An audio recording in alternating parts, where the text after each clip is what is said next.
Hai semuanya, masih tentang Hari Raya Kurban. Jadi hari ini ibu aku mau bikin sop kaki sapi. Ini pertama-tama kaki sapinya yang udah dipotong-potong. Kemudian di bagian bawahnya udah dibakar dan dikuliti ya. Ini direbus dulu. Untuk rebusan pertamanya itu nanti akan dibuang ya airnya, kemudian diganti lagi dengan air yang baru. Ini bertujuan untuk menghilangkan rasa-rasa amisnya atau mungkin masih ada sedikit-sedikit darah yang menempel. Oke, next aku mau bikin bumbu sopnya. Di sini ada bawang putih dan bawang merah yang udah diiris tipis-tipis. Kemudian ini digoreng sampai wangi tentunya ya. Karena nanti ketika udah diganti air rebusan kakinya, semua bumbunya akan kita cemplungkan ke dalam. Sebenarnya kalau untuk bumbu sop ini bisa aja ya, nggak harus ditumis. Cuma kalau aku tim yang suka aroma itu keluar, kemudian ketika udah matang dan nggak bau langu, baru dicampurkan ke dalam kaki yang udah kita rebus tadi.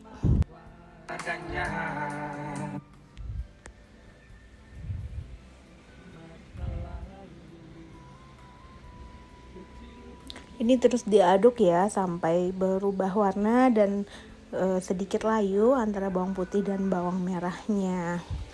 Kemudian nanti setelah ini ibu aku udah nyiapin bumbu-bumbu halusnya.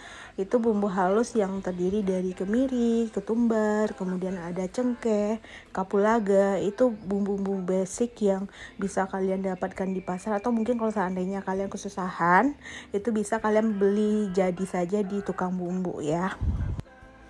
Bumbu-bumbu halusnya itu bisa kalian dapatkan di mana aja sih. Cuma kalau seandainya ibu aku dia lebih suka takaran diri sendiri. Jadi untuk bumbu-bumbu kasar yang tadi itu terlebih dahulu disangrai, kemudian digiling halus, kemudian baru nanti digoreng dengan bawang putih dan bawang merah.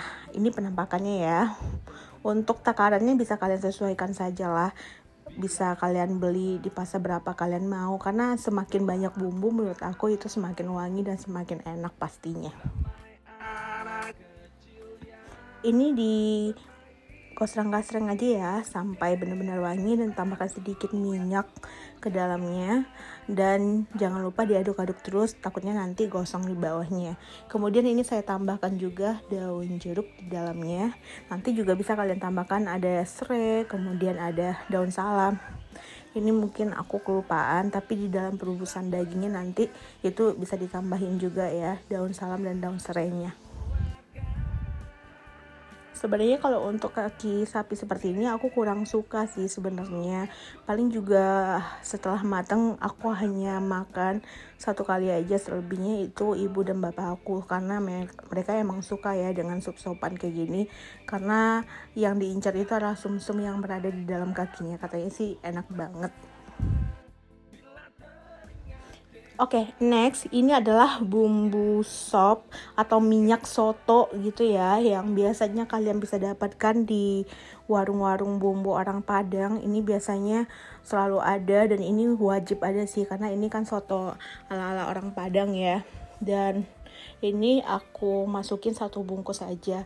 Cuma kalau seandainya kalian emang suka lebih berempah lagi, kalian bisa tambahin 1 bungkus lagi aja. Ini emang bener-bener enak sih, dan ketika dicampur dengan bumbu-bumbu yang kita bikin tadi itu jadi lebih perfect untuk bumbu sopnya. Oke, kita kembali ke perebusan kaki sapi tadi yang udah diganti dengan air perebusannya ya. Ini adalah perebusan kedua, dan ini ditambahkan bumbu-bumbu yang sudah kita goreng tadi sampai wangi. Kemudian ini ditambahkan dengan daun bawang dan juga seledri. Untuk perebusannya kita sengaja nggak menggunakan presto, karena menurut ibu aku kalau seandainya kita masak di tungku atau pakai kayu bakar itu lebih wangi lagi, dan pengempukan dagingnya juga lebih alami dan lebih cepat. Oke, ini nggak kerasa setelah perebusan kurang lebih 3 atau 4 jam, sop kaki sapinya udah jadi, dan ini udah lembut banget, dagingnya dijamin nggak alot sama sekali, dan sumsumnya juga gampang banget disedot, dan ada beberapa sumsum juga yang udah keluar. Ini penampakannya menggoda banget. Ini bisa disajikan dengan nasi panas dan juga ditambahkan bihun. Selamat mencoba.